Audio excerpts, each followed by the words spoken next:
Olá, o seu informativo Extremo Web TV está de volta. Usuários do Sistema Único de Saúde, o SUS, nas cidades mal avaliadas no ranking divulgado nesta quinta-feira, dia 1º, relatam situações de caos e dificuldades no atendimento que chegam a lembrar cenário de guerra, segundo os pacientes. Mesmo em cidades que foram mais bem avaliadas pelos usuários, entretanto, é possível ouvir reclamações de que a boa nota não é necessariamente sinônimo de atendimento bom. E alguns pacientes relatam espera de até 3 horas ou mais por atendimento. Foram visitados alguns hospitais de 8 das cidades que se destacaram no ranking divulgado pelo governo federal. E entrevistou pacientes que buscavam atendimento médico.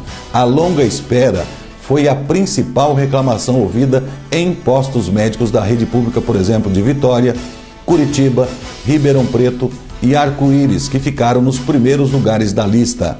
Já nas cidades com pior avaliação, Fortaleza, Rio de Janeiro, Distrito Federal e João Pessoa, as reclamações incluem falta de leitos, fila de pessoas no chão do hospital, alagamentos dentro dos locais de atendimento e uma situação que parece que houve a Terceira Guerra Mundial, segundo uma paciente ouvida em Fortaleza.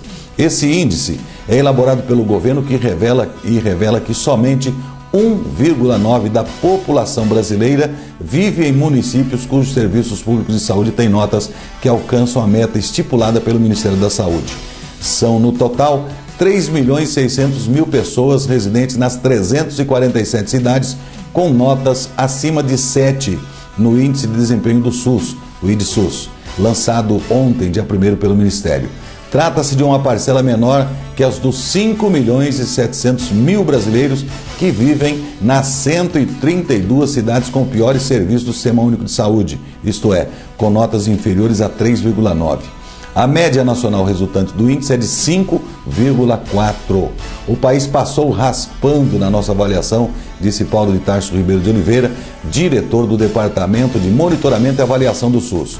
Segundo o Ministério da Saúde, o índice, que será atualizado a cada 3 anos, pretende avaliar o desempenho nos serviços oferecidos pelo SUS nos municípios.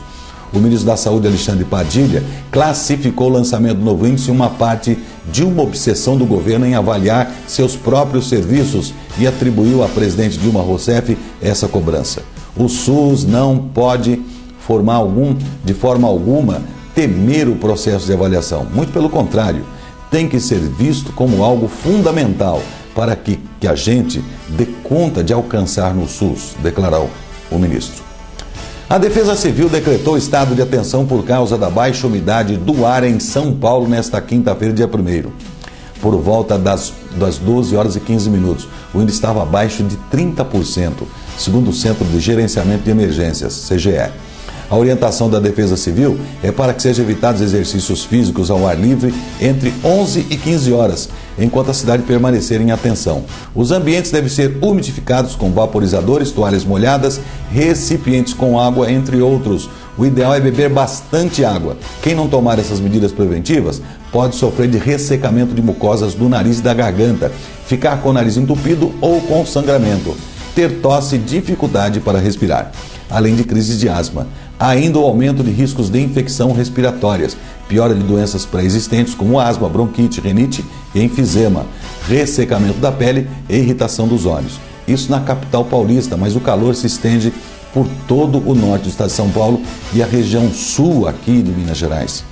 E isso também devido aos cortes, desmatamento, à falta de drenagem do solo com todas as ruas dos municípios Bragança Paulista, Extrema, até Itapeva, asfaltando, e o forte calor sobe aquela umidade que provoca essa seca que todos nós estamos passando.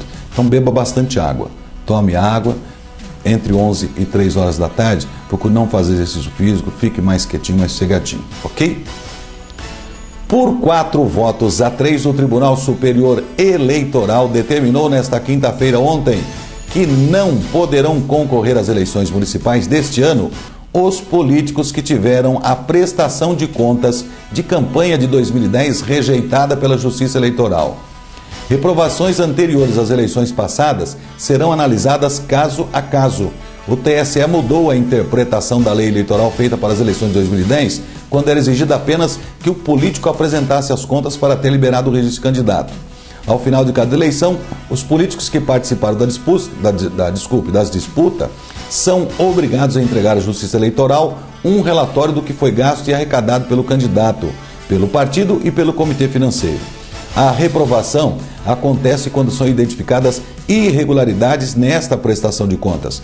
De acordo com a corregedora eleitoral, ministra Nancy Andrighi, 21 mil políticos fazem parte do cadastro de contas reprovadas da Justiça Eleitoral.